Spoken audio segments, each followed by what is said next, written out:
C'est l'histoire d'une renaissance. La renaissance d'un cépage qui, bien que jadis très planté du côté de Fronton dans le sud-ouest, n'existait plus officiellement sur ces terroirs. Un heureux hasard, associé à la curiosité d'un jeune couple de vignerons, allait pourtant le faire sortir de l'oubli.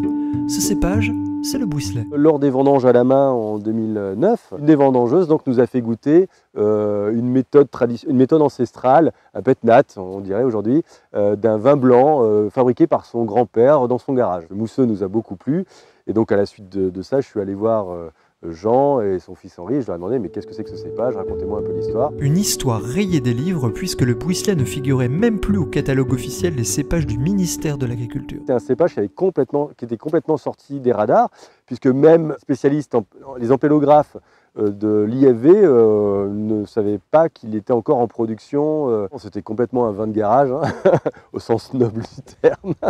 Et c'était vraiment une consommation familiale, donc c'était pour ça que c'était sorti des radars. Et donc nous, on a eu la chance de pouvoir récupérer quelques bois, de pouvoir surgreffer et de pouvoir commencer à vinifier.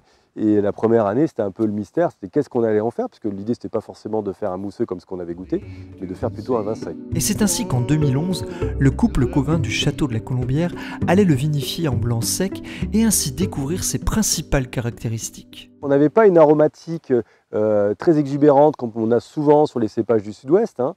Par contre, ce qui nous a plu, c'était un équilibre qui semblait intéressant en termes d'acidité et d'alcool potentiel. C'est un cépage qui est très discret, qui est assez discret au nez, qui est sur des aromatiques, même en vinification, on est sur des aromatiques poire, pomme, voilà, alors c'est souvent pris pour de l'oxydation, mais en fait non, ces caractéristiques aromatiques vont vers ces notes-là, côté très miel. En revanche, ce qui est très intéressant, c'est la bouche, parce qu'on a une bouche qui est vraiment très construite, avec beaucoup de volume, avec une très très belle acidité, très persistante et une très belle longueur. Donc c'est vraiment plus un vin que je destine à mettre sur une table, plutôt qu'à boire accoudé à un comptoir. Si l'histoire s'annonçait belle, le Bouislet devait avant tout retrouver une existence légale pour pouvoir être commercialisé. Légalement, oui, c'est un peu compliqué, donc on s'est appuyé sur l'Institut français de la vigne et du vin et aussi sur le syndicat de l'AOP Fronton pour monter un cahier de réinscription, un dossier de réinscription sur la liste des cépages autorisés. Quand la commission est venue voir ce cépage, etc., avec des ampélographes très renommés au niveau français, même au niveau mondial.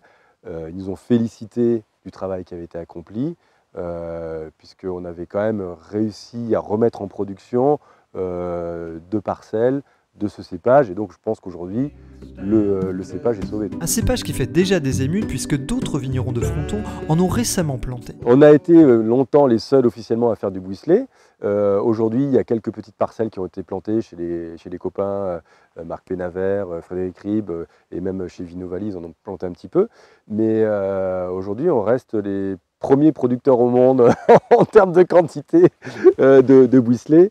Bon, de toute façon, ce cépage ne nous appartient pas, il appartient à personne, c'est un patrimoine commun, donc nous on veut qu'il soit diffusé. Une diffusion qui, compte tenu de ses qualités intrinsèques et de ses liens de parenté, devrait permettre au Bouislet de se développer et pourquoi pas également se positionner à côté des grands cépages blancs de l'Hexagone. Pour moi, ça s'apparente vraiment au Chenin de la Loire, au Savoyen du Jura. Je pense que c'est vraiment un futur grand cépage du sud-ouest. Des vins qui s'apprécient sur beaucoup de tables gastronomiques et on a vraiment aussi, même au niveau de la clientèle particulière, des gens qui nous suivent chaque année sur ce cépage-là parce que voilà, c'est un cépage qui est vraiment, vraiment à part et exceptionnel.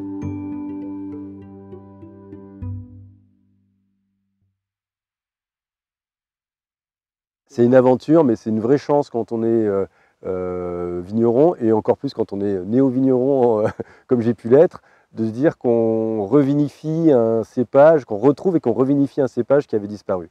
Ça, c'est vraiment quelque chose, si on me l'avait dit, je n'aurais pas cru.